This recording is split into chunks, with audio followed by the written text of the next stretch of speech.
Kejati, DKI Jakarta menggagalkan upaya penyelundupan minyak goreng yang rencananya bakal diekspor ke sejumlah negara.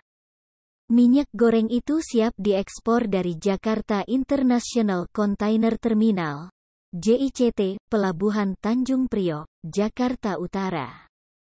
Pembongkaran tersebut berawal dari inspeksi mendadak yang dilakukan tim Kejaksaan Tinggi DKI dan Bea Cukai ke JICT Tanjung Priok.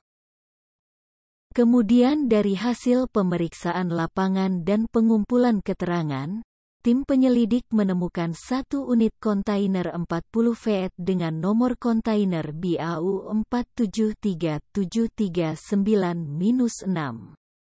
Pada hari ini tim penyelidik tindak pidana khusus Kejaksaan Tinggi Jakarta bekerja sama dengan Bea Cukai Tanjung Priok telah melakukan pemeriksaan beberapa kontainer yang berisi satu kontainer minyak goreng kemasan merek tertentu itu akan diekspor dengan melawan hukum oleh PT AMJ bersama-sama dengan perusahaan lainnya ke negara tujuan Hong Kong.